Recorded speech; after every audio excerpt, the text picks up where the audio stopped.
Yeah, it's the Archivist, y'all. Exclusively interviewing Mr. KRS-One. All day and all night. In Canada.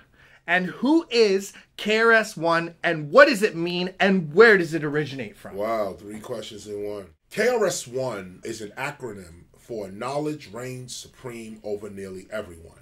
Or today I say knowledge reigning supreme over nearly everyone. That's the acronym. The name comes from a Hindu god named Krishna, who was speaking to Arjuna in the Bhagavad Gita. And I used to study with the Hare Krishnas when I was houseless in New York. And when I was studying with them, I was teased. The security guards would come back and start teasing me, saying, Hare Hare, Krishna Krishna.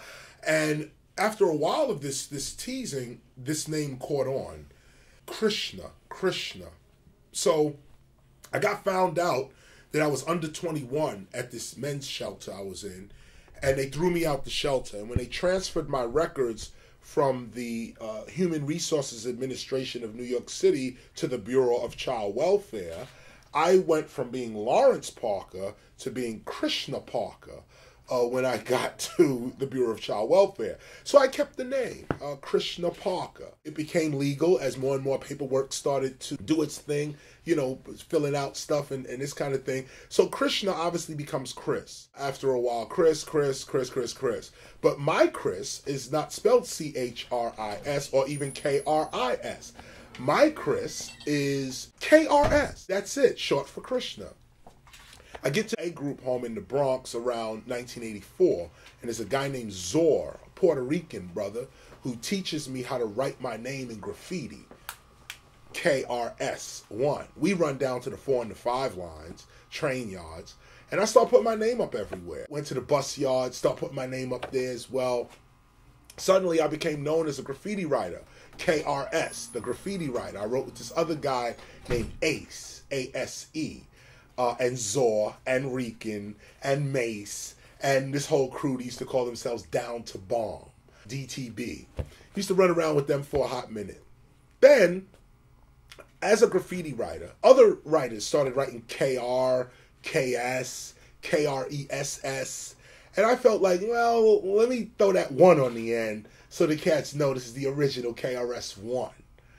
1 on the end of your name is common in graffiti. Any number, 1s, 2s, 3s, and 4s and 5s, even 6s and 7s are common in graffiti. So for me, it was no big deal. KRS, and I threw the 1 on the end. There were many artists out at the time with 1s and 2s and at the end of their name and street numbers and names after their name as well. So this became the evolution of KRS-One. Later on in life, when I'm 33 years old, I get confronted by 2 Freemasons in San Francisco, and they tell me that my name, KRS, is the ancient spelling for Christ, which was KRST, and how the KRS was put on the sarcophagus of the Pharaoh, because the KRS is the clothes, it's the light body that the Pharaoh wears to go into another dimension,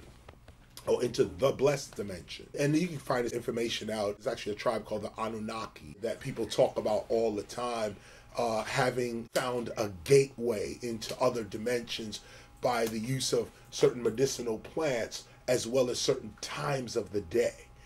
They went together and portholes would open up in space, but you had to have your KRS body on to enter this space. I took in that information, and of course I just give you this so that people can further research it, but this is where the name KRS-One comes from. And the start of the Celebrity 3, from the single Stop the Violence back in 1984 to the Boogie Down Crew and self-destruction video, Stop the Violence Movement, Heal compilation, the impact it made. Yeah.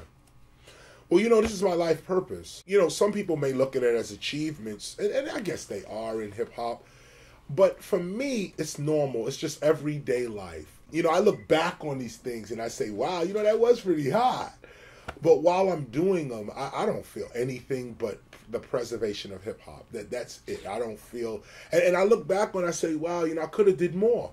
You know, maybe if I had a little bit of an ego or, you know, in that direction, or, you know, really understood the commercial magnitude of what I was doing, that I would have took advantage of it. But I really didn't. Not only did I not know, I didn't care to know. I just wanted the culture to be preserved. That's the reason I came into hip hop. I have no other purpose to be here. I don't even know what else to say. I mean, that's it. So all of the accolades that you mentioned are just the effects of living a hip hop preservation life.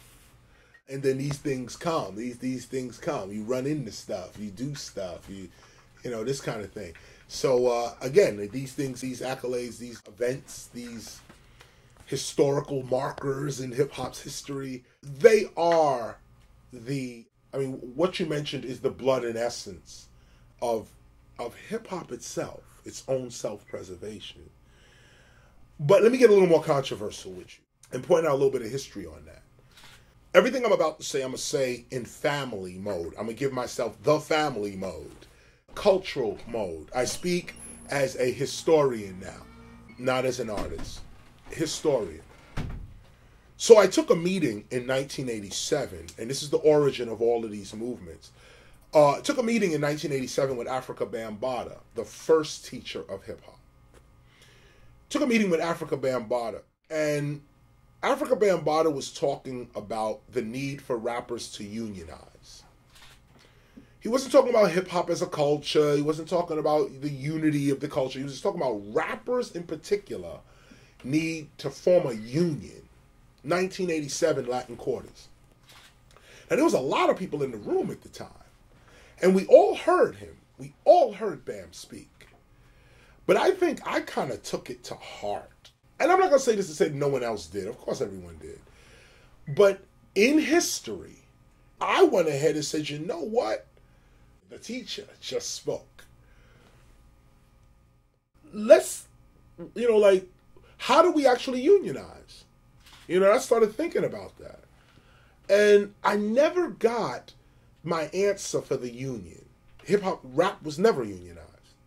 But what happened was, a woman named Ann Carly, Asian woman, used to call herself Tokyo Rose. She was a DJ on the old WNWK, formerly WHBI, one of the first stations to ever play hip-hop anywhere, WHBI. They changed to WNWK, and this Asian woman named Tokyo Rose, Ann Carly, was a DJ there. Now, I just want this to go out to all my Asian people out there. Shout out to the whole crew. But Asian chick, DJing, 1986. Okay, breeze over that. Now, she runs up on me, and she says, I'm thinking about a movement. I'm thinking about, because I'm breezing over. I did a song called Stop the Violence on By All Means Necessary. The record was huge in the hood, just as a song.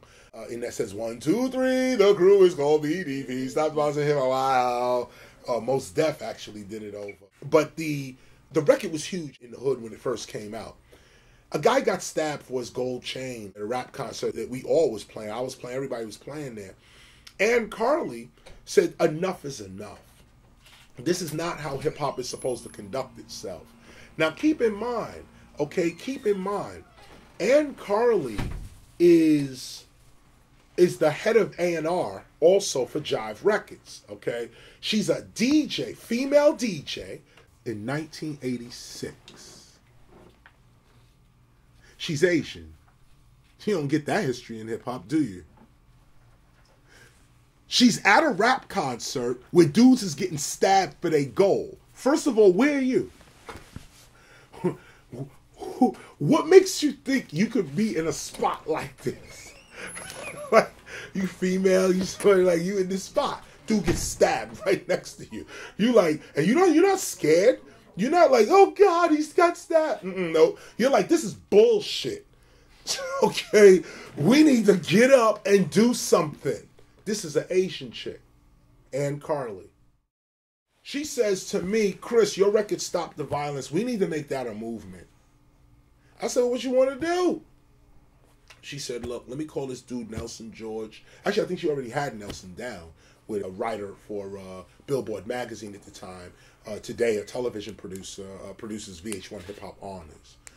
But him, her, and me got together and formed this thing called the Stop the Violence movement.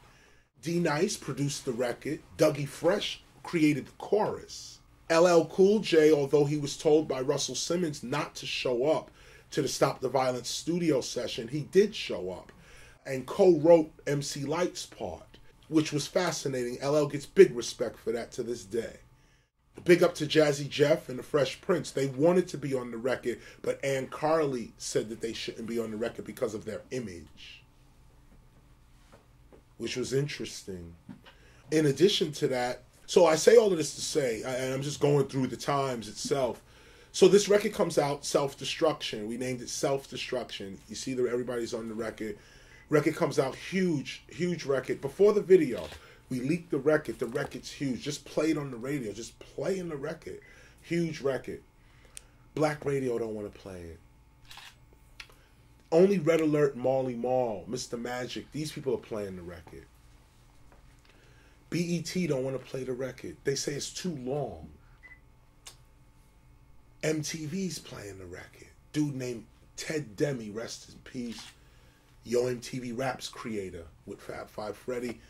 They playing. That's how Self-Destruction. That's how the record got heard to America. It was MTV that played it. BET eventually caught on, but they always complained that the song was too long. And I always complained that how can a song that's saving our children be too long?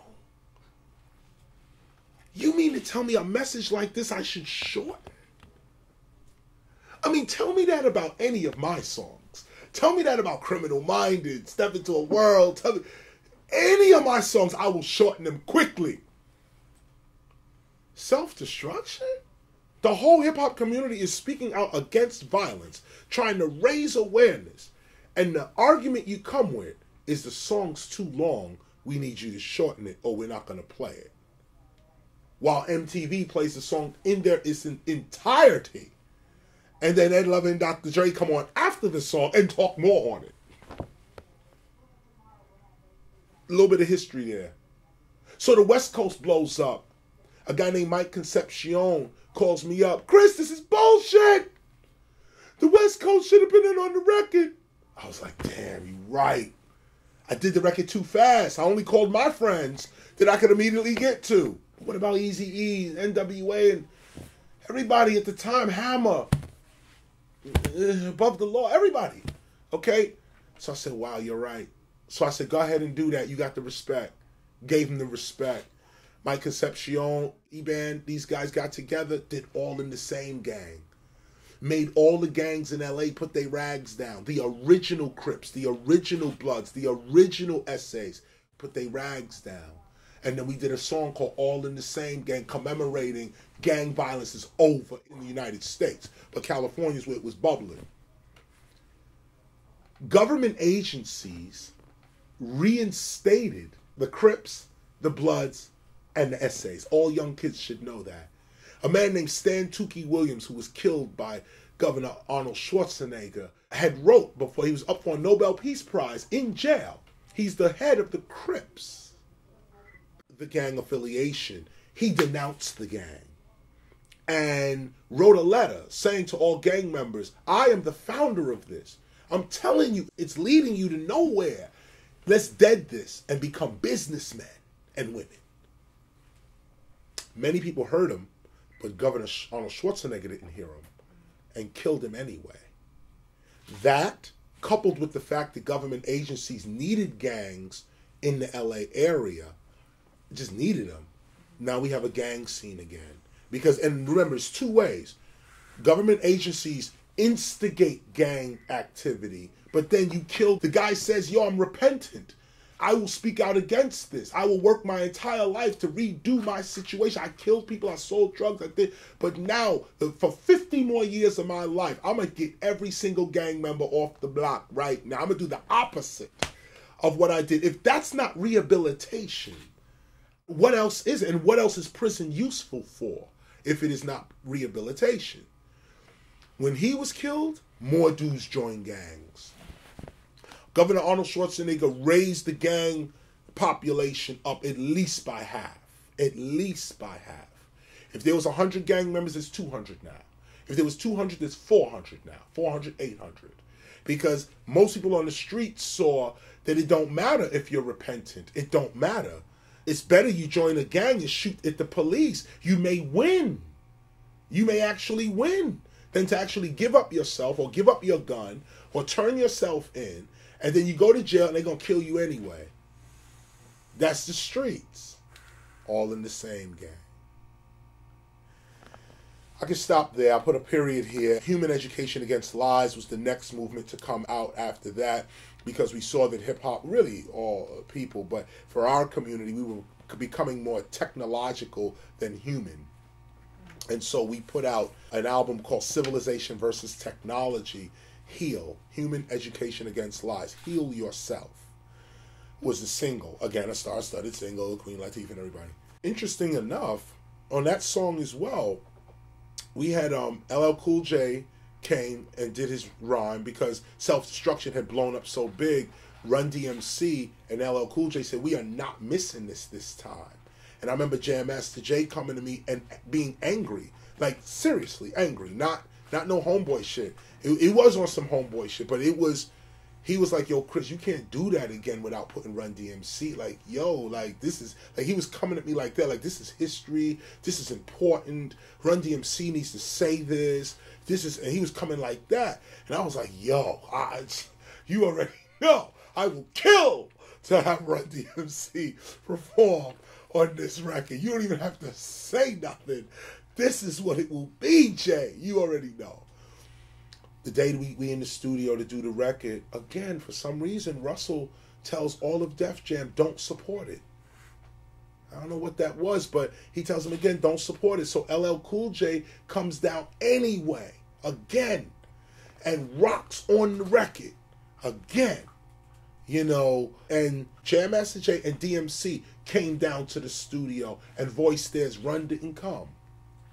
And, you know, they voiced their record. So you had Jam Master Jay and DMC on the record, and you had LL on the record as well. Now, it was others, Queen Latifah. You know, this, I'm not name calling, but this was a huge song. Everyone on the album, on this record, was A-list rapper of the day.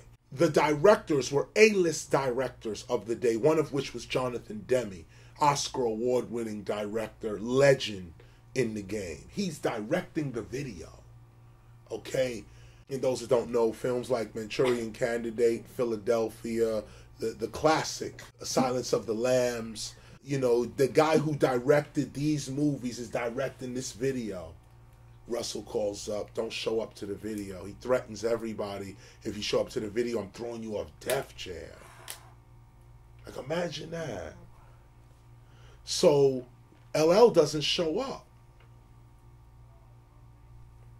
We're spending $100,000 in a day for this video. 100 G's for the day. We really need everybody there. We really do, you know. LL's jerks just doesn't show up. Almost ruined the entire video. He didn't show up because of Russell. And I know why he didn't show up. His pressure was too much, and I respect him for that. LL don't get no disrespect for that. I know the pressure he was under, but why was he under pressure? Jay and DMC basically put the middle finger up and came to the video against Russell's wishes. Run, of course, didn't even show up to the video. DMC and Jam Master Jay did their part in the video. They rocked it.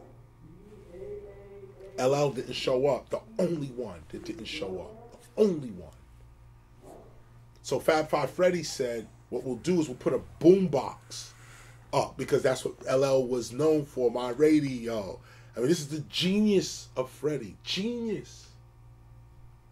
We're trying to salvage the video right there. We're embarrassed. Jonathan Demme's shooting the video right there. All your guys ain't here? Mr. Demme.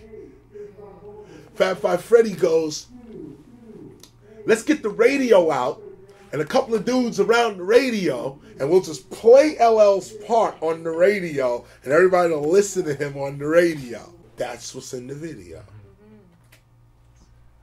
So everybody's there except LL, who we hear on a radio. And this is just a brief history of these movements, the behind the scenes of it. No disrespect to Russell, of course. Russell gets high respect in hip hop, and I hold no grudge either on that. But what I tell you is the truth.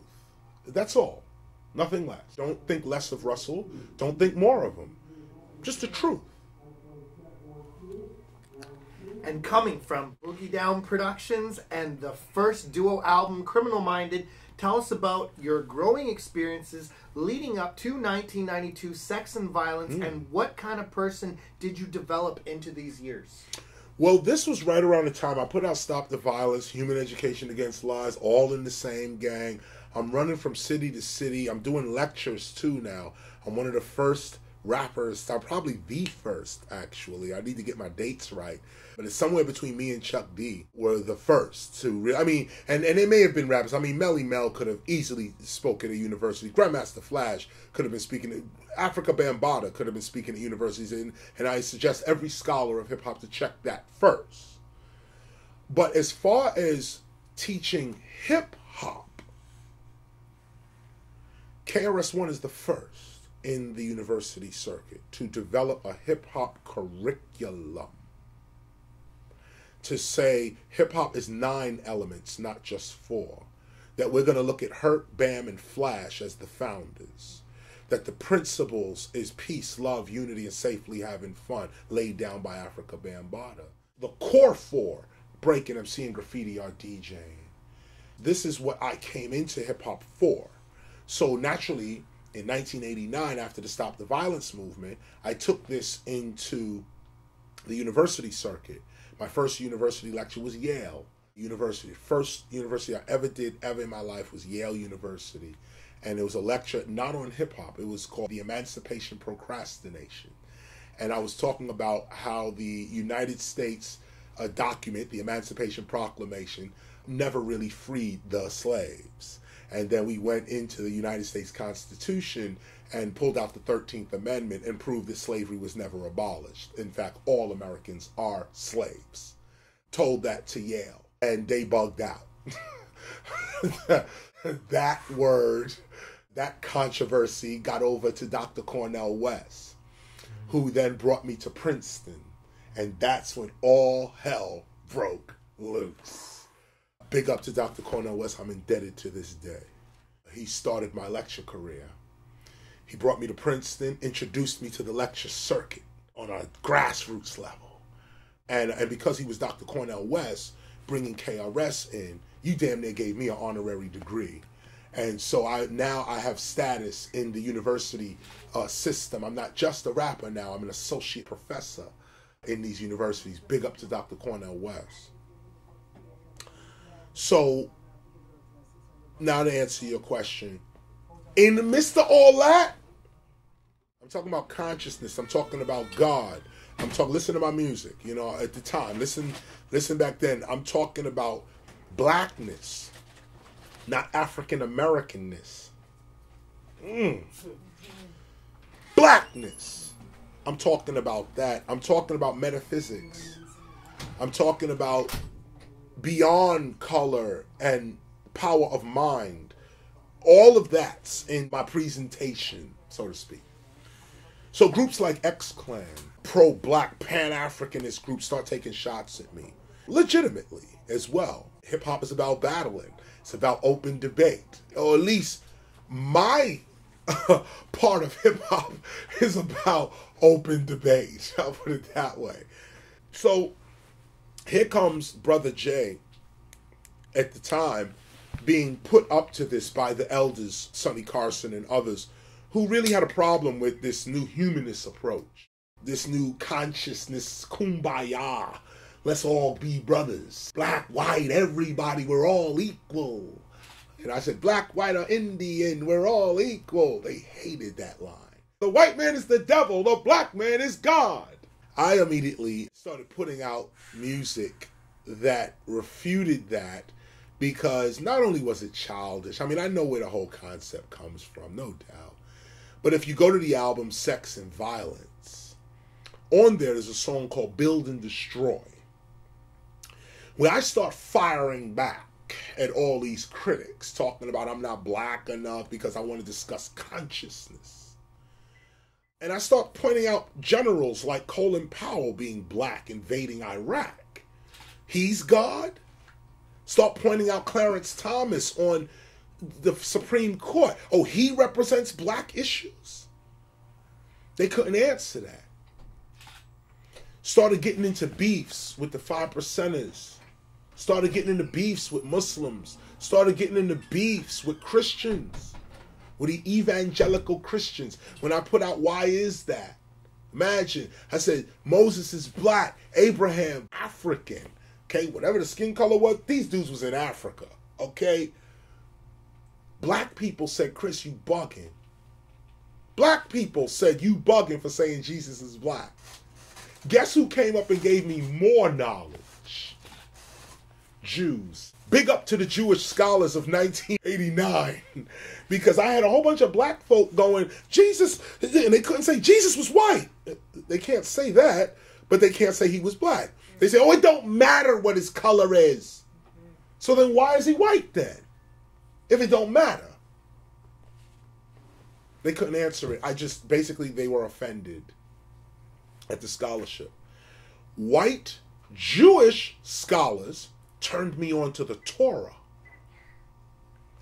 I didn't have the Torah at that point. I was just writing from what I knew. They hit me to the Torah. They said, read the Torah in terms of the Old Testament. Try to understand this, and you will understand Semitic people. I said, thank you, Rabbi, and ran into my corner and went on a 10-year study of the Torah. When I was done with the Torah, I realized what Judaism really, really, really is. It's hip-hop of another day. It's the hip-hop of another tribe.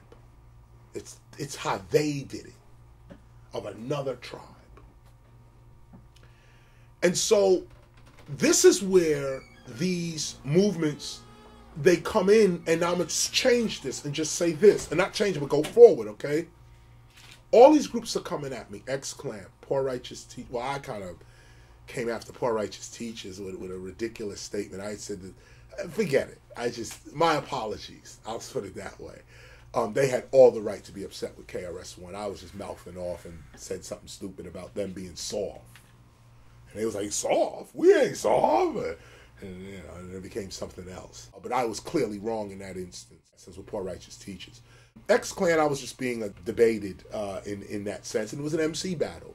On top of that, Afrika Bambaataa came in and squashed it between the both of us. To this day, Brother Jay is my man. He would be the side man for me. I'd be the side man for him. I am X-Clan today. No doubt. I am the other member of the group. And Brother Jay is the other member of BDP. Straight up and down. But after all these groups started coming after me, even the lynch mob, my good friend Ice Cube was like, he said, some rappers are heaven sent, but self-destruction don't pay the fucking rent. Straight up. I was like, wow, that was crazy. But it was dope. Because as a line to be said in the club, I know that got the crowd like, oh! Like that. Like basically all this talking about peace, you ain't getting no money. And that's real, though. Revolutionary-wise, Malcolm X used to ask all the time, who buys the gun? You know what I'm saying? We all talk revolution, but in the end, who's going to actually put money down and buy the gun? And, but that's the way I took it from Ice Cube anyway on that level. And of course, I am NWA. No doubt. I'll take Eazy-E's place. No doubt. Oh, I am that dude. I will pass the mic to Ren, and Yella will DJ for KRS. I fuck around. I'll do that shit tonight. Okay? I am NWA. In that sense. But nonetheless, and Ice Cube, of course, is a legend in the culture. Legend in the culture. Straight legend. Nothing can be taken from Ice Cube. But these were our early days as kids, growing up. So, immature as we all were, I said, well, wait a minute. What makes people think there's something soft around here? You think peace, love, knowledge is soft? And this is why I started writing. You know, do away, of course, that love and peace and knowledge is soft. Do away with that and understand one fact. For love, peace must attack. And attack real strong, stronger than war, to conquer it and its law. That was my philosophy, not the song. That's how I was living in 1989. So when dudes was rolling, rap, KRS ain't shit. PM Dawn, he wants to be a teacher, but a teacher of what? Self-destruction, don't pay the fucking rent. And then all this other little rumbling. We gonna kick your ass. You ain't shit. So I'm like, wait a minute, word? Y'all really think it's sweet around here? I love this shit. I'm a Leo. The lion. Let me start biting you, mom. Me? When I was young, you already know my younger day, man, I went on a rampage, okay? Like, no. We're cleaning hip-hop up, starting with you, PM Dawn, you. You are the commercial act coming in, talking about Chuck D ain't shit, NWA ain't shit, neither is KRS-One. Nope. Where I come from, you diss Malcolm X, Martin Luther King, and Stokely Carmichael, you get a gunshot for that blood clot. You don't see it, Dread. That's it. So you come up here talking, oh, Chuck D ain't shit, or NWA, and you a new dude talking, body, bobby, whatever that is, you know, whatever. I can't even remember the song. No, not that. That was something else. That's something. I can't remember the song. But at the end of the day, you coming with soft shit. There you go. Yeah. Right there. Okay, here we go now. So you coming with that, and you want to diss the icons. So KRS-One put the Warrior on. And was like, you know what? Let's go see this dude. And as a matter of fact, after him, I'm going to see every person else that had my name in their mouth. He going to be the first one. So when I got to the club, everybody knew. Everybody who knew me knew what was up. I came there. It was T-Money's birthday party. And it was all industry was there. And keep in mind, I'm completely coherent, completely at peace, completely in love. Jumped on stage, took the mic out his hand, said, let's battle right now, what's up? Supposed to be a lyrical battle. His boys from Brooklyn, what? Didn't realize I had the whole club with me. Bronx was thick in that building. Them dudes act a little stupid, push them to the side, and nobody. In the midst of the mayhem, a suit afterwards. 2 girls got slapped in their face. 2 of PM Dawn's dancers got slapped up. PM Dawn got thrown off the stage. And that was symbolic also. Symbolic. We wanted that particular message out. Now, I didn't know he would fly from the stage. I had no idea that. But the idea of hip-hop's culture defending itself against corporate interests, KRS is at the forefront of that. I'm busting my gun, straight up. That's it. You come with ignorance, knowledge will deal with you. You come with hate, love will deal with you. You come with war, peace will deal with you. So I went on my rampage. My dudes from the Bronx ain't playing. We pulled the SWAT arsenal intact, guns, knives, you name it, hand-to-hand combat, mental, however you want to do it. We ready. So I went on my little rampage. 1992, I started smacking up mad people. Even people that you don't even hear about anymore because it was just too quick. You know, but it was a matter of knowledge is going to run hip-hop, not ignorance. And that's where it went. Now, after that, after a few dudes got smacked up, slapped up, thrown off stage, pockets ripped, cars robbed, dudes thrown in trunks. KRS, you're contradicting yourself. You're the head of the Stop the Violence movement. How can you have stopped the violence and then throw PM Dawn off the stage? I said, didn't you hear my song? KRS-One is just the guy to lead a crew. right up to your face and diss you. Y'all still used to hearing rappers dance on stage talking about what they gonna do and they never do it. Whatever I say in record, I'm down to do. Straight up. Whatever I say on a record, I'm down to do. The journalists couldn't deal with that. They wanted a fake dude to say some poetry on record, but then when you in the real street, your hands ain't up. Nah, my hands is up constantly. I live in the street. So now, I'm contradictory. I lost half my fan base. When PM Dawn went off the stage, KRS-One's career was over. 1992, my career was finished. 1992, that was it. I put out a record called Sex and Violence and it flopped. Actually, it sold 250,000 albums. To me, that's a lot of people. But to the record company, if you wasn't gold, 500,000 million records sold, it was a flop. Imagine that. So, Sex and Violence coming off of Edutainment. Edutainment was platinum. Okay?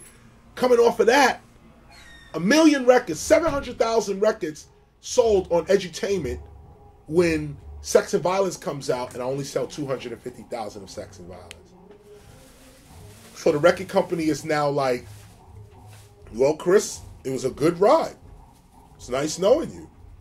I mean, this was literally like, you know, Ann Carly was like, well, I don't know what we gonna do. Like, you know, your records ain't selling, period. It's 92. Sex and Violence is not doing what we are investing into you. What we are investing, we're not getting it out of these records.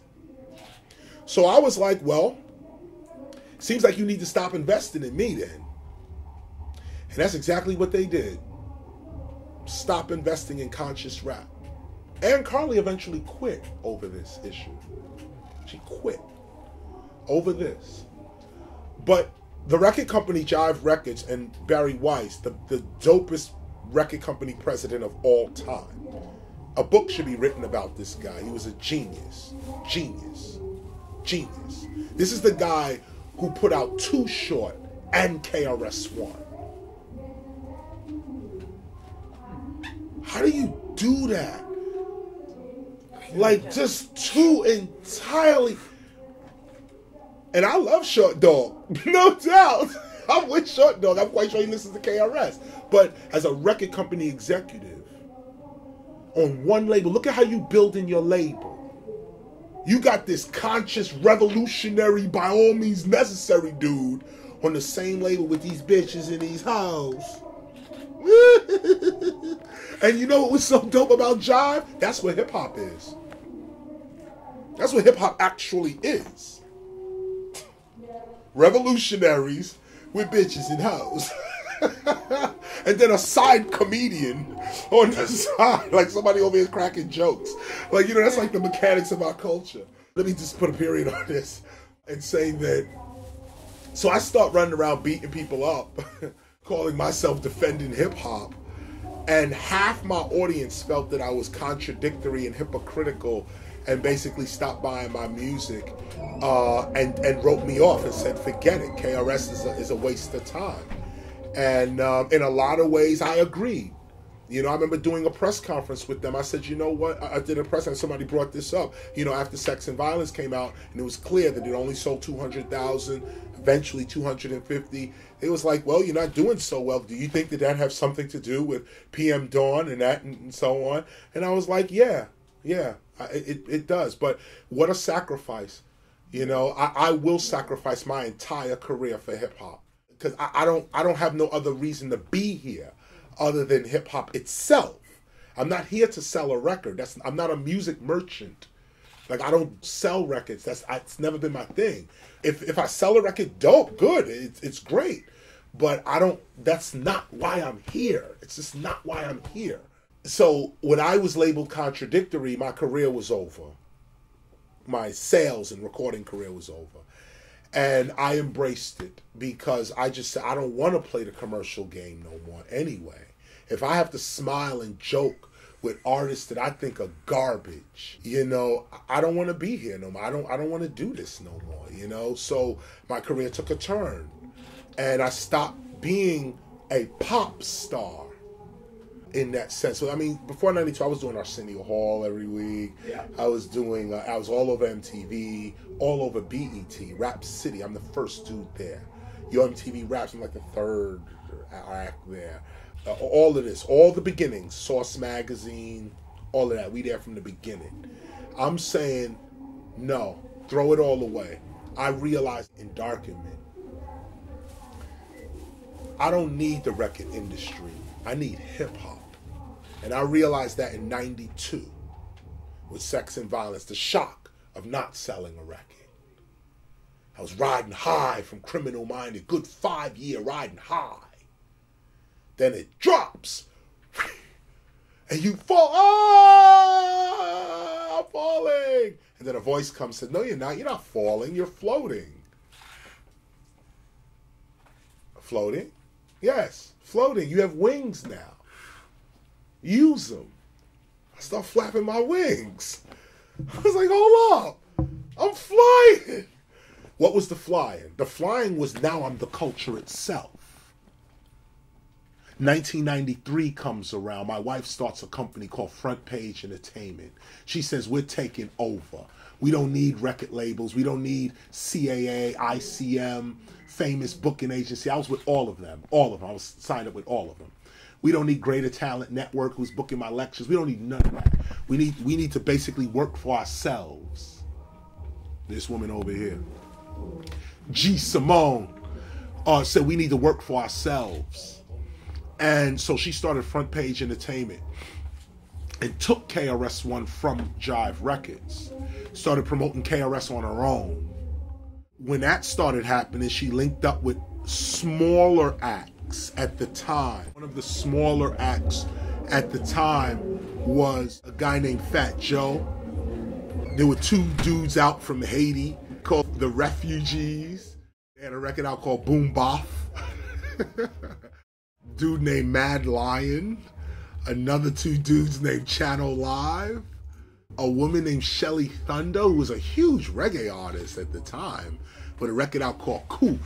Sometimes my mom figured, Koof. She was running with us. And I was producing Shabba Ranks, Ziggy Marley, Sly and Robbie, all at the same time, at that same time. So Front Page Entertainment came out with a bang. Boom! We came out. 1993, I run into a dude named DJ Premier. And I ran into him because he put out a record called Dwick. And before that, it was a record Just to Get a Rep. I'm a DJ by heart. So I go and I buy my records. I used to buy vinyl. So I bought that Just to Get a Rep, do that shit on, Just to Get a Rep. Play it right now on a Guru. Go over there, I'm playing Just to Get a Rep. I'm like, this is hip hop. This is what we should be sounding like. This record. Now keep in mind, guess who the record is? Guru. Guru means teacher. I gravitated toward that. Hooked up with DJ Premier. I said, I want a whole album like Dwick and like Just to Get a Rap. So me and Premier went into the old D&D studios and came out with the masterpiece, Return of the Boom Bap. We straight wild out on that record. Straight wild on that record. Okay, let's just keep it real right now. Let's just keep it really real. If you notice the attitude of the record, notice me. I'm rhyming through a headset. That's old school. Where dudes was rhyming. If you couldn't afford a mic, the DJ headset was the mic. You plug the headset into the mic, and it had a certain sound to it. And we used to talk into the headset. You know what I'm saying? So I use this as talking into the headset with my rhymes. I'm holding my rhymes, talking into the headset. Basically, I'm saying I'm rhyming into DJ's ears, is what I'm trying to say here. I'm rhyming into the headset as a traditional old school deal. But the image is that I'm rhyming into DJ ears. I am your headset. I'm yelling at you through your headset. That's the point. Look at the equipment in the back. Look at the amps. This is what speakers. This is what we on right here. Hip hop didn't see this in 93. In 93 for a rapper, first, look at Chris. Look at my hair. I'm unshaven. Ain't no haircut. That's my hairline, naturally as it is, okay? Look at jeans. Look at the jeans. Look at the sneakers. Okay? This was new to hip-hop. Hip-hop never saw a rapper that looked like them. All rappers used to dress up, have on stuff. Even us. We was famous for Dapper Dan suits with big goose bubble leathers. We had it all. But in 93, there was a call for original hip-hop to return. I went to DJ Premier, who was a lowly DJ with a lowly group called Gangstar. We ran in the studio and produced this. To this day, I will be doing this tonight. Tonight! Starts off KRS-One Attacks. Look at this. KRS-One Attacks. That's just the beginning. You may throw that on before I come out. Out of here. I'm doing that. Black Cop. That. I'm doing Sound of the Police. You know I'm doing that.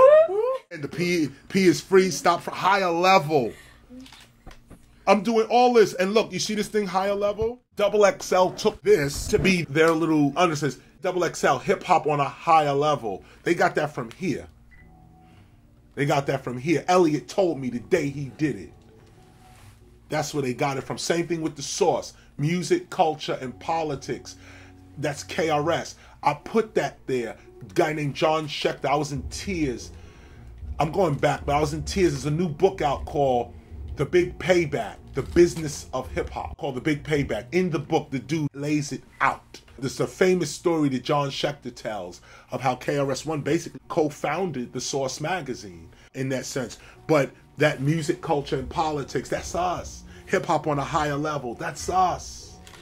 And it's coming from this, you know? So when this comes out, there's a call for hip hoppers to return to jeans and sneakers and t-shirts. This was the first time we was going back to that. But this would not sell. This was another 300,000 albums. This was 300,000 albums. It's probably gold now because it never stopped selling. It may be even platinum now. I should check and see. But when it came out, it only sold the same as Sex and Violence sold, meaning my diehard fans stayed with me. And I realized I have my own crew. Fuck everybody else. Learned that right here. When I started performing Black Cop, when I started performing Out of Here, when I started doing these songs, I noticed how people were so hungry. Hungry. Hungry. Not just I like your music, Chris. Hungry. Like tonight. You know, dudes is hungry tonight. This ain't an average concert. If you in the KRS-One, here we go. Right here. Okay? I respond to love. I don't just come in, you paying your money, and you gonna come to see me, and I'm gonna get on stage, hold my crotch, do 4 songs that you heard as a video, and that's a show. Get the fuck out of here with that. That shit, man, I get so aggravated, man. Okay? No, I'm in Victoria, Canada, okay? I've been trying to come here really since the beginning of my career. But there's a little history and a little story with this that I've been trying to get here since I think it was 97 or 98. We were contracted to be here. The promoter sent his money in, had a full contract. 2 days before I'm to come here, teeth start hurting. I tried to fight it. I'm fighting it. It's just, you know, mind over teeth. And it worked. A couple of days. I did 2 or 3 shows. I was on tour. 5th day, body was like, no, I run things here. Mouth swollen. I'm like, what the hell is going on? Out of any part of my body, to be afflicted. Why my mouth? I would have came here if I had a sore wrist, if I had a cold, if I had anything, I would have still came. My mouth. Go figure. Go figure. Call up the promoters. They pissed off. I never missed a show ever. This is the only show I ever missed. These shows are the only shows I ever missed in my career. Ever. Ever. Ever. I missed a lecture before, and I did miss one show in Cleveland in that sense. Now, I will put Cleveland on. No doubt, Cleveland, you do get that. Or actually, Ohio, I'll just say that. I had a show there, a big show there, and I missed it because of weather. It was a huge rain and snowstorm. And the promoter understood. About 3 other acts got dissed as well. But no excuses. KRS-One still shows up, rain, sleet, or snow. You call me, I'm going to be there. And Victoria called for me. And not only that, Victoria was paying top dollar for KRS to be here. And my teeth started bugging. So I'm there in Florida, which was the last dates I was doing. And I went to the dentist. He was like, dude, you can't rap. We putting stitches in your mouth. I'm like, stitches? They're like, yeah, you got like abscesses and shit. And you got a fucking... They was like, you're fucked up. And I'm like, God damn. So I go under the knife. And then I go to sleep. They pull these 3, they pull out molars. They pull my molars out and 3 other teeth in the side. My whole shit's like this.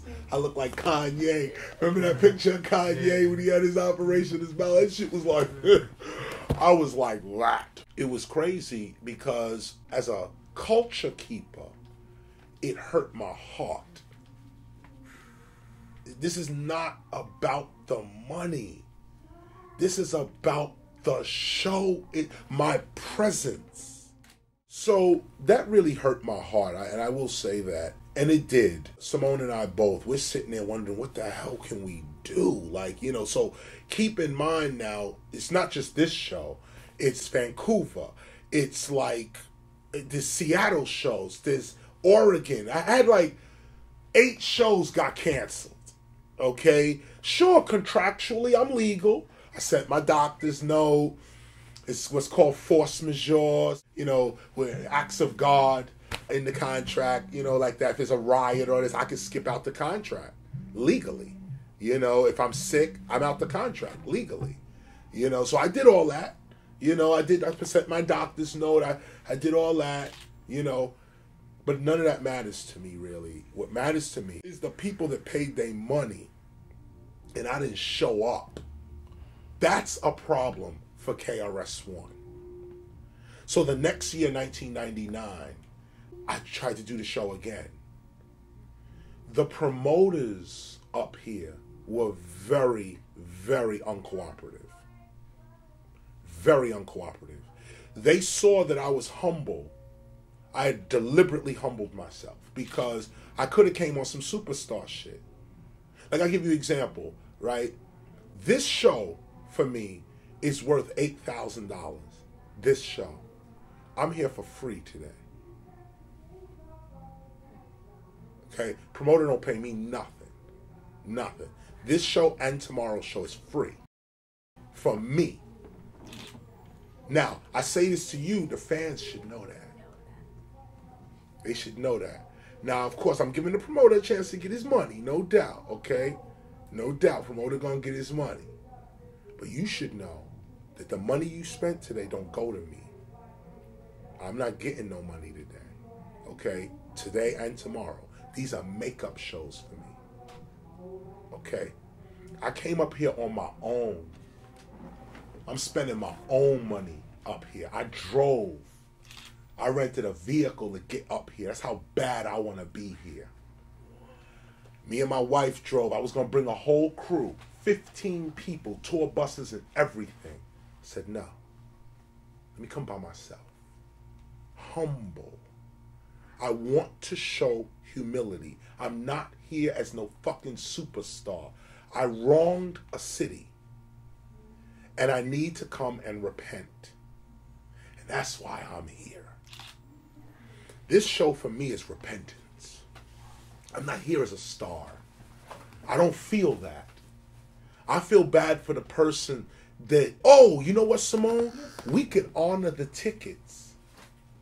If anybody had their ticket from last time, we could honor the ticket. We didn't say that. But in terms of VIP, okay. Okay, I got you. I just thought about that. Anyway, the thing is there's some fans that may have saved their ticket. Do you know what it is to save your ticket? Yes, I do. Since Hoodstock 98. Since Hoodstock 98! When I met Quadro Cinco from Ghetto Concept, and I did an interview with him in August, and he signed the ticket. See, I pay attention to that. You're a human being. Do you know how valuable you are? Just as a human being with a mind. I don't know why artists don't understand that. They want 1 million people, or they don't move, or they don't feel, I don't know, whatever they're supposed to feel. Me, this little bit right here is enough for me right here. You don't see me with no security. I'm not afraid. I'm not walking around thinking somebody going, not only can I defend myself, but I'm walking in a city that loves me. Do you know what it means to walk in a city and the whole city goes, we love you? What do you need security for? What do you need anything for? So, 1999, these promoters up here were acting like assholes, straight up. I'm trying to tell them, listen, you owe me 8 G's for this show right here, okay? Which is a steal for KRS-One too, by the way. I usually charge double that for a venue like this. I said, let me come for 8 because I'm doing several gigs. They sent a portion of the deposit to me, and that's the money I got. It may have been half, but they sent a portion of the cash. When I didn't show up, I said, you know what? That's my fee. Whatever you guys send me is all I'm going to take. But I will get there on my own. What I asked of them, I said, what I need is transportation and hotels. Can you pay for my transportation and can you pay for my hotels? I said, I'll come up and rock for free. But can you pay for the trans? I'm out of pocket on the transportation and a place to live that night. Can you do? They said no. So we waited 2 more years. Mind you, my attorney is on it. You know what I'm saying? We have documentation for every word coming out of my mouth. Okay, times, dates, email transmissions, everything, okay? 2 years go by. When am I coming up there? Now I'm starting to get hostile because I see these promoters want to use KRS. They don't give a fuck about the fans. Could care less, okay? Especially Vancouver. Sean Lala, okay? Especially him. And I'm saying it live where you can hear me. The reason KRS-One did not come to Vancouver is because of Sean Lala, not me. I've been trying to get here for years. Anybody who know KRS-One, you know what I'm about. You know I would never jerk a city like this. Come up to it, take your money, and not show up. Come on, man. We got principles, culture. I got people that will check me on shit like that. These people find out I'm taking money and not showing up. What? You get beat down for shit like that. You know what I'm saying? I don't play them games. But Sean Lala trashed my name all up and down West Coast. Which is another reason why I'm here, to restore my name and my honor. So, as we go through the years, I'm getting calls. Yo, Chris, somebody booked you up here. Booked me? I ain't booked up there. We gave them money for you. You better go get your money back. I'm getting flyers. KRS gonna be in Toronto. You know, KRS gonna be in all these different places, you know, and I'm not gonna be there. And so after a while, you know, Simone and I are looking at this like, wait a minute, Canada's becoming a little disorganized. Like, you know, it's becoming a little disorganized. I need to just get up there, whether I spend my own money or not. I need to just get up there to restore my own honor and the people's honor. So I linked up with a group called PDP Entertainment, who heard my cry. And believe, I've been crying for a minute. I called other promoters in Canada. They didn't want to do it. They didn't want to do it. No, I called other promoters. You should know this. The people of Canada should know this. That I called. I said, I will come for free and do these gigs. Free. Just give me a place to stay and get me there. They said, no, just come. I said, okay, no problem. I see what you about. So I said, no problem. What I could do is charge you my full 8 G's to be here tonight, here. Full 8 G's, because I'm here. I'm in total legal rights. Total. I said, nah. What you gave me is what it is. 3 G's, 35, whatever it was. That's it. And you gave me that 8 years ago, 7 years ago, or more. I was supposed to be here in 98, right? So, well, 2008 is 10 years. 11 is 12. Damn, 14. This show is 14 years. Wow. 14 years. Okay? I'm crying, calling promoters, telling them, please, make a way for KRS to come up here. I'm on Rock the Bells. Did Toronto. I went to Eastern Canada. I did Nova Scotia. I did Montreal, Ottawa. All of that. Western Canada. Please, bring me up. Sean Lala can't figure it out. Can't figure it out. Every time I call, he got a problem. Finally, I put all that aside. I call these dudes PDP, dudes Product and Danny.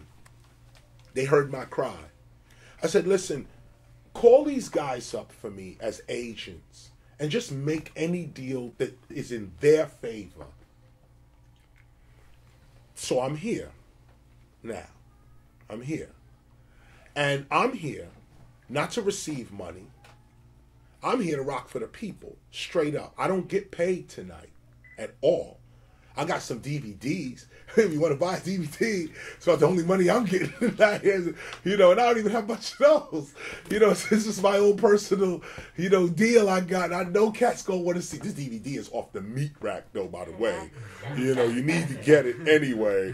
But I'm just saying, you know, only cash exchange that'll be going on with me is whatever I'm a DVD, maybe VIP. If Simone wants to make the VIP, we usually do a $20 VIP. You get a pass. You come back here with me, you know, after the show. We hang out, you know, pictures and shit and all that type of stuff.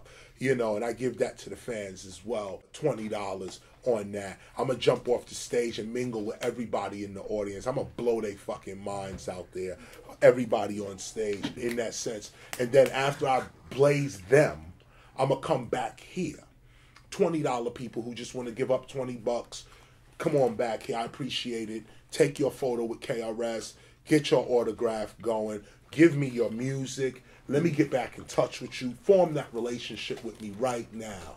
And we will be following up, no doubt, because what I'm waiting for is for the people to bring me back. I don't know if I want to do this club again. I appreciate the club. The club is dope. This 919 shit is hot. The engineers is hot. They doing their thing. You know, they don't have nothing to do with this. You know what I'm saying?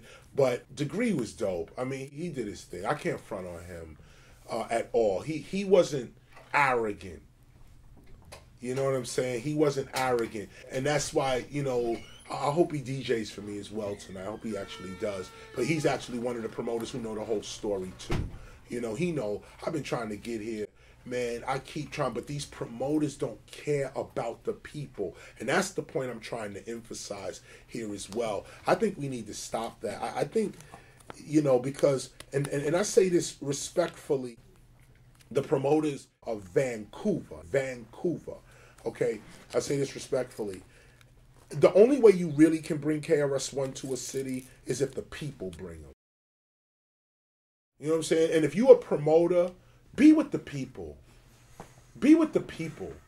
You know what I'm saying? Be with the people, because overcharging ticket prices even, you know, like I think it's like 25, 30. That's reasonable. That's reasonable. 25 to 30 is reasonable. I would even say 25.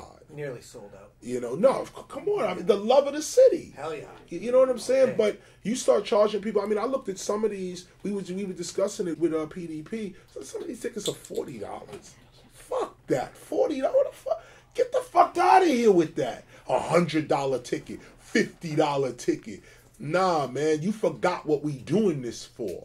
These are working people who are coming out at night to have a good time. You may save somebody's life tonight. They come in tonight thinking they're going to take 2 drinks and blow their brains out in the car. But they come get 2 drinks and hear my philosophy and change their mind. You know what I'm saying? So, and that note on that, today and tomorrow's show is a makeup show, and I'm proud of it. I'm proud of that. Me personally, I know, me and God knows that I'm here for the people.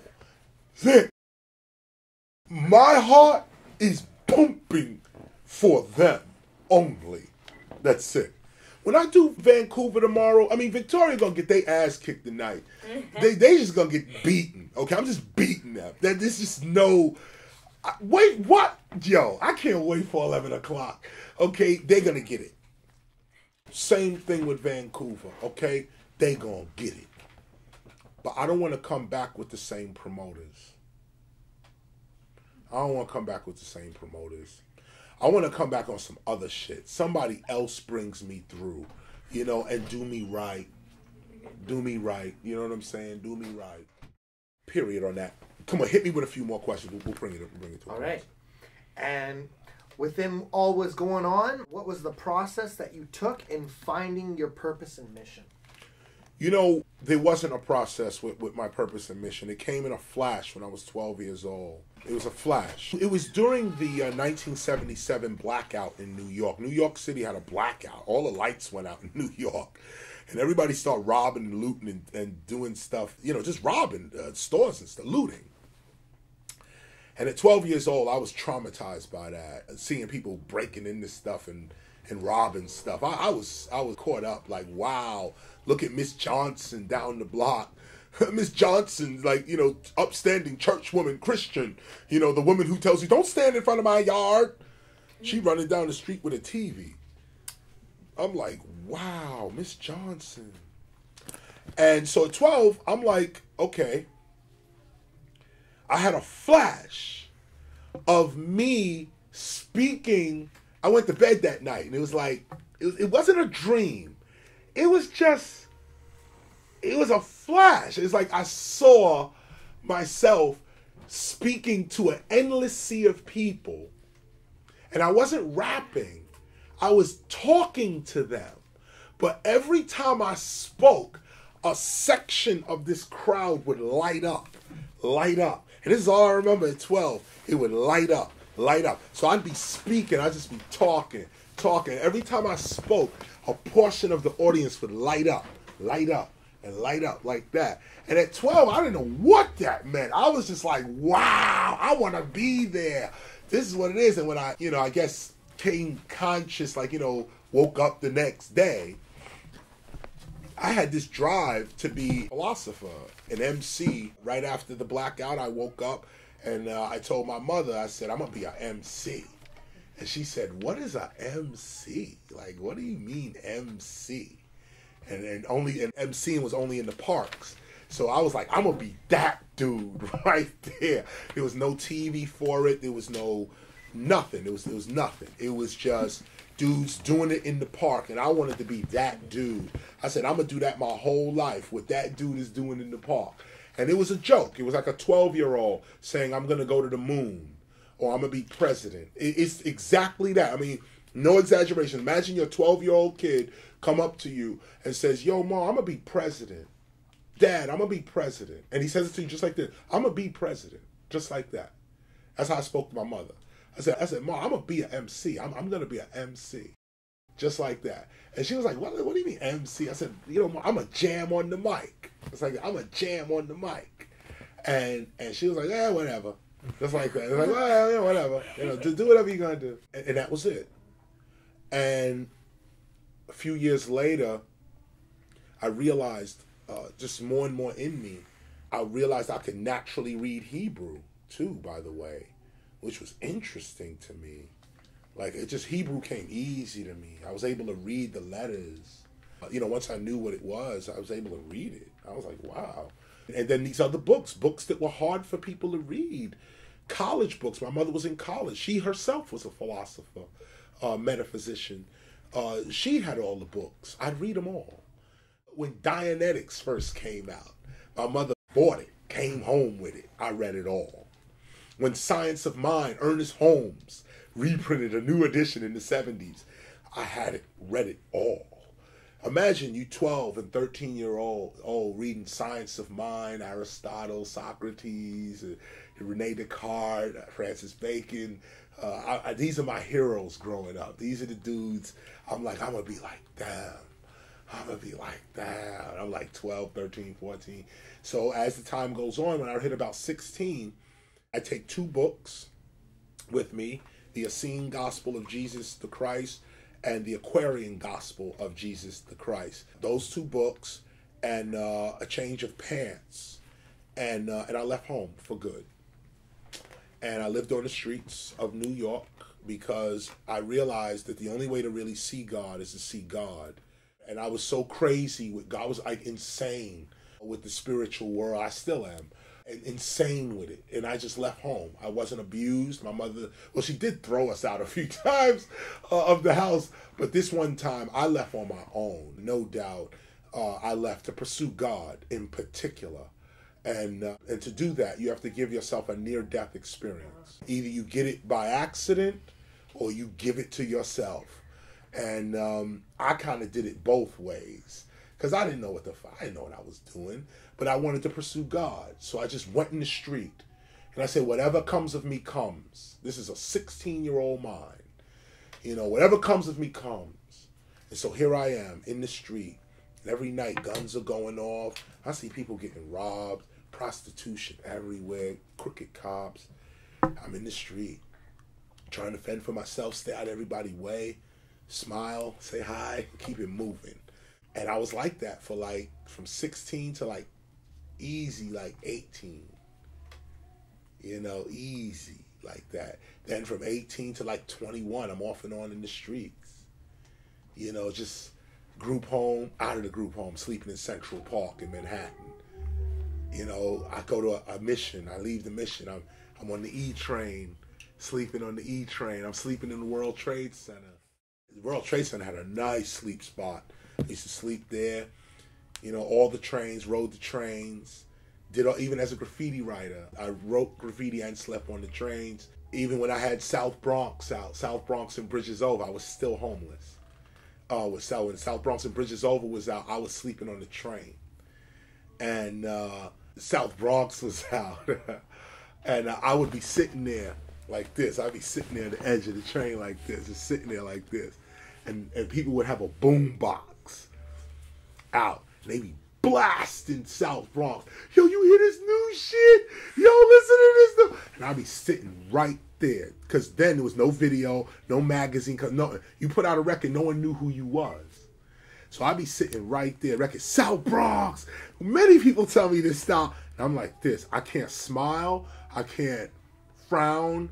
I have to be completely just like this because I don't want no one to know or see or even think this is me. The guy you think is large and all of this, he's right next to you, homeless, sitting on a bench, riding the train back and forth, no money, no nothing. Sometimes I went to sleep, I woke up, and it'd be like $10 in my lap. Somebody threw me some money. I was that fucking bummy, and obviously I'm stinking, and it's just, and I'm in the train, but I got South Bronx out. Scott LaRock was my social worker, who became the DJ for Boogie Down Productions.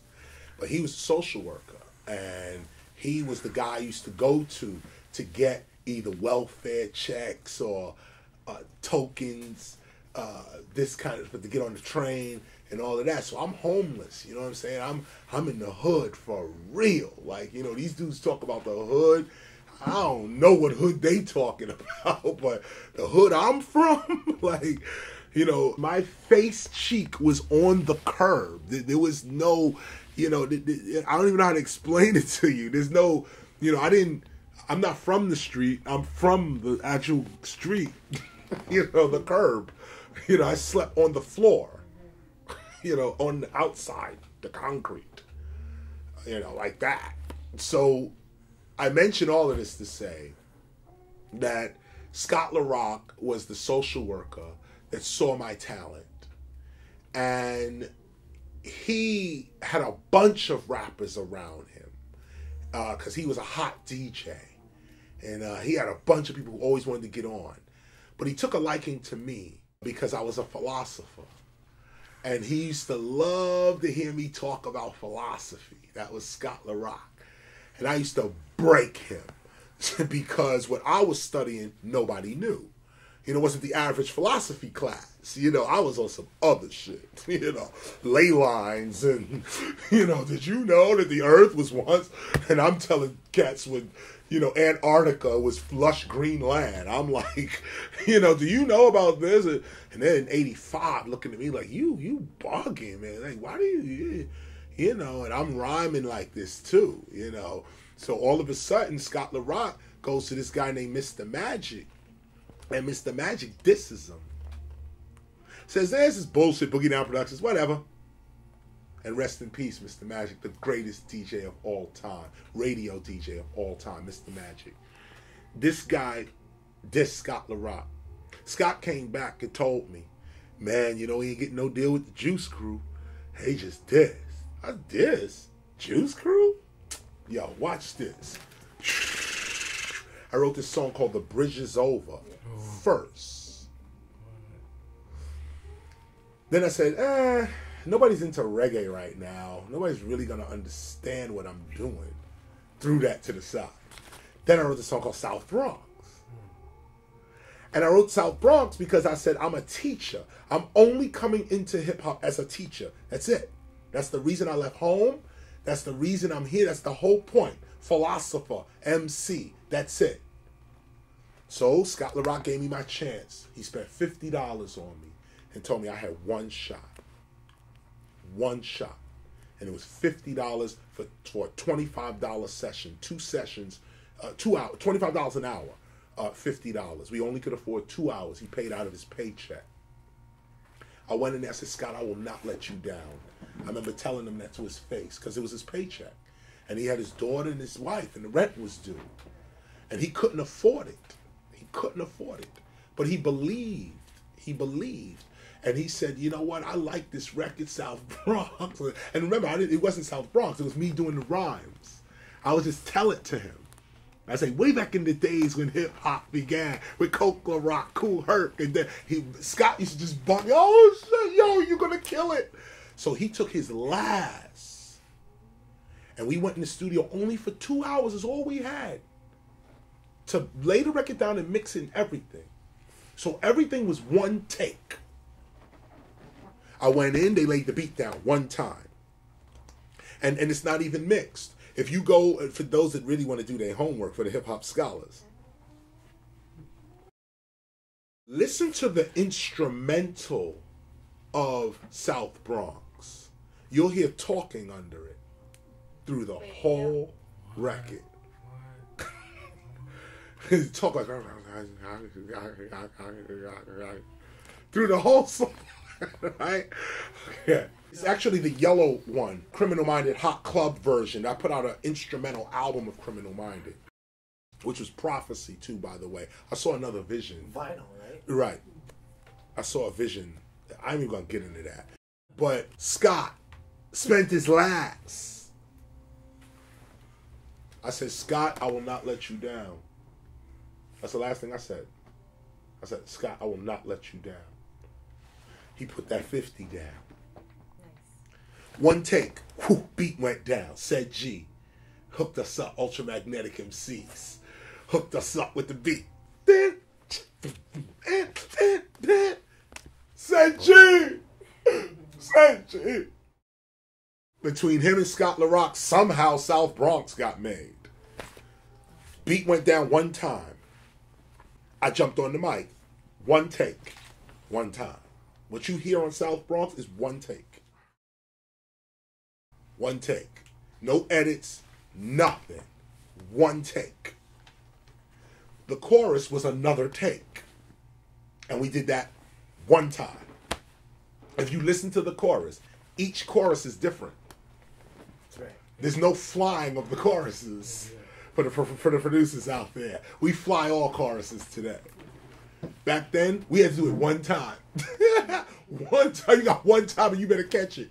And we start. And if you notice, it comes on South. We say, South Bronx. South, and it's off. It's not, you know. Now, here's the clincher where Scott went overboard. We did this one take. The record was done in an hour. But Scott had this guitar dude come in. And this guitar dude played the part. At the end of the record, you'll hear some sloppy guitar playing. He one take. Then, like an hour and a half into the session, the record's done. Last half hour, it's me, Scott, and D Nice sitting there mixing the record because there's no automation, there's no nothing. Everybody had a cue. You throw on the chorus, you do this, you do that. So we all had a cue, and we all put the record. So the record went right down to a cassette. The record went to a 4-track cassette. That was the master recording. And we took the 4-track cassette and we took it to a place called Dick Charles. And he made what is called an acetate. And Scott took 2 of those. We had to wait 1 week for him to get his check again. We took the record, when he had his acetate made, he took the record to Red Alert. And the story was over. Red played it. Records blazing. All over New York. People are bugging. South Bronx. I'm sleeping in Central Park. I'm at the World Trade Center like this, hearing dudes say my shit, going down the escalator. Yeah, that's South Bronx shit. I'm sitting there with a bunch of homeless people like this. Because we have a section. They let us stay in this section. I'm like this. Chilling. And so MC Shan answers us with a record called South Bronx Kill At Noise.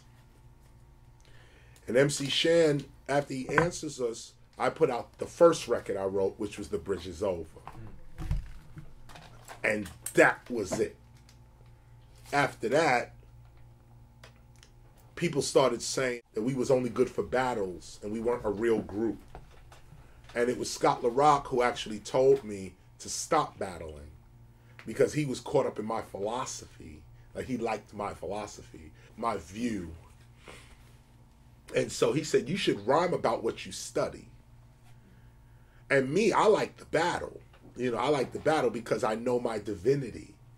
So when I was young, I would use it against people, which I don't do anymore. I grew up from that. But when I was young, when I went through my street experience, God came to me and started talking. Just straight up started talking. Like, this is what's going to be. This is what's going to happen. This is what you're going to do. Now go fucking do it. And just like that, go fucking do it. That's how God speaks. Just like that, go fucking do it. Like, why are you still sitting here? Go do it. And it's not a voice, it's a feeling. It's an urge. God speaks through urges. You know, and it's urging you. You moving. You know, like I met it when I was in the street, homeless with nothing to eat. I would talk to an invisible force and somebody would feed me. I would talk to this invisible force and I ran into Scott LaRock. I talked to an invisible force and my career started. I had nothing. Nobody put me on, nothing. All I had was God. I don't have the luxury of being atheist. I love the atheist philosophy, though. I got dope atheist books. I think atheism is the dope. That shit is hot. I think more Christians should be atheists. They would see God clearer. You know, atheism is one of the greatest philosophies on earth, to deny God and have God show up. That's what, like, to say, oh, I believe in God, that's easy. You know, deny that God even exists. And if God chooses you, he is on. It's like your head really, then you really know. Because you like, I don't even believe in this bullshit God and all this shit. But let me tell you something. I had cancer. I did not say it, but I was like, oh. No, the person was saying, I had cancer. I put my hand on the Bible, went to the doctor, and I was cured. What do you tell that person? They lying? They are crazy? They're, I couldn't see. Some dude came along, rubbed my eyes, now I could see. What do you say to that? People don't experience God. That's why they don't know her. Simple and plain. They yelling at God, but they're not coming to God's house, which is here. Me, when I had nothing but me and God, that's it. There was me, the street, and God. The street don't speak. So God, I followed every instruction that I heard, every letter, every instruction I heard. And it's not even heard. It wasn't even me. It's like I'm a puppet. And I feel my arm going up, so I give it no resistance. I feel my leg going up, so I give it no resistance. I see, oh God, this is how you want me. This is how you want me to move? Like this. And then after a while, I clip the strings and I just start moving like that. Just after, this is how it started. But after I learned this, I was like, okay, good. Now I know how the puppet's supposed to move. And I just start moving naturally like the puppet. Now I know what the dance is. God showed me the dance, the ghost dance the Native Americans have. They do a dance. They got, every tribe got their dance and shit. And God showed me the dance of hip hop. That's what I was taught. There's a dance. There's a way you carry yourself. And I was shown that. And I thank God. I said, thank you, Mother, thank you. And with that knowledge, I imagine I come out the subway, okay, and I walk up on the street. God is with me. Dude comes up. Y'all want to battle? You think you hot, right? Yeah, I heard of you. You a graffiti writer, right? You that graffiti writer, KSK. Yeah, what's up, dog? All right, let's get it in right now. I got heaven on. I'm like, nah, dude. I just leave me alone right now. You don't want this. Not what? Yo, what? Okay, here it go. Now, you hear the ferocious. How many dudes did I destroy their careers? Not battling you one hour when we come back. No, everybody I battle, they're gone. There's no more career for them. There's no more, because it's not me battling.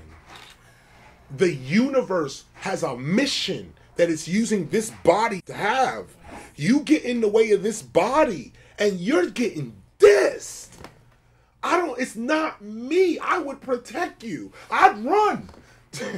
I'd get away from you. Like, what? No, everybody who stood up and said, KRS ain't shit, or your mission ain't shit, or da-da-da-da-da, it wasn't me. It was the universe. Next week, dude's in jail. Next week, dude dead.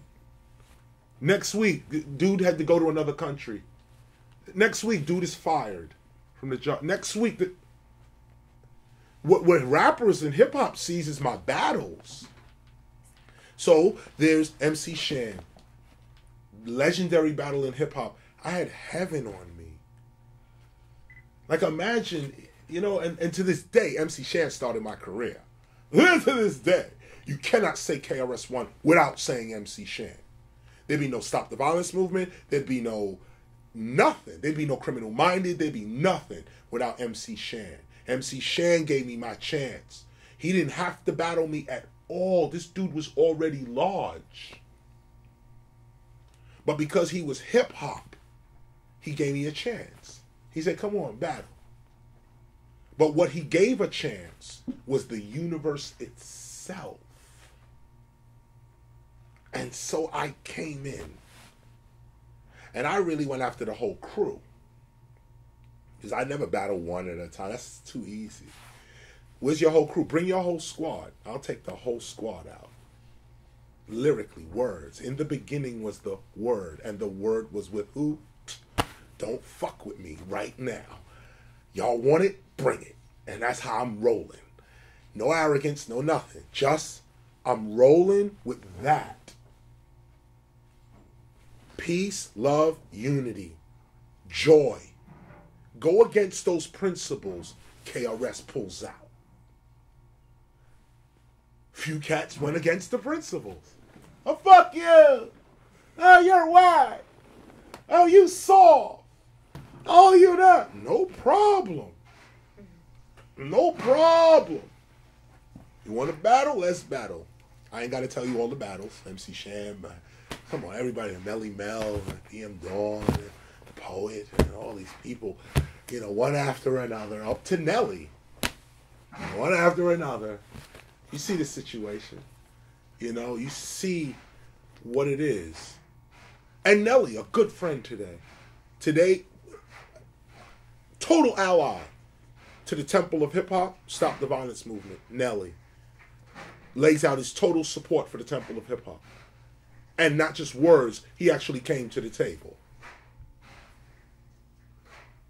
That's peace. That's love. That's unity. And the largest crowd, the biggest tour you've ever rocked. Rock the Bells would be the largest crowd and the biggest tour. The Dope Jam tour was big too. That was huge. But what Rock the Bells offers, I would call it the biggest tour. It's kind of fizzling out now. The first 2 or 3, the first 4 Rock the Bells, I think that was classic hip hop. I mean, somebody should do the Rock the Bells DVD. Somebody should do that. I mean, the acts that they had on that bill, I mean, it was just ridiculous. That's the only time I think a $100 ticket price was justified. That's the only time it was justified. Rock the Bells was one of the most great, that was one of the greatest hip hop tours ever to go out in hip hop. I would even say it tops Fresh Fest and all of that, because that was only one group. Rock the Bells presented hip hop, like straight up. Tonight is my biggest show. Yeah. Tonight is my biggest concert. I'm not saying that cliche. Let's reevaluate the word biggest. The biggest show is the one you get the most love on. That's the biggest show. There could be 10 people in the audience. If that love is hot, that's your biggest show. I would rather do a concert for 100 of the right people, 100 right people, than 1,000,000 wrong. I don't give a fuck how many people are here. If the right 400 or however many people this place holds is here, that's my biggest show. That's my biggest day. I could do a Coliseum, sure, and we do them. Those are small shows to me. 20,000 people, that's small. Rock the Bells was small. It's easy. You go on stage, you do your shit, you leave. Crowd's giving it to you. Nah, here tonight, I could touch people. You know what I'm saying? I touch you tonight. You know, this is real. So come on, hit me with that last one. And the best hip hop memory you've been part of or contributed to. The birth of my children. That is the greatest hip hop moment in my life. Goodbye, sir. Thank you. You gotta make shouts. Oh yeah. Shout out to the whole Victoria. You already know. So let me give it to you like this. Shout out to the whole Victoria. I'm on to you. Freestyle lyric, and I'm warning you. My man's right here holding the camera on me. You seeing a real MC holding DVDs. Right here, I got my man. He's called the Rushton. I don't even know him, but I love him. It's called hip hop, return to the boom bap. This is the difference between MCing and rap. Peace, I'm out of here.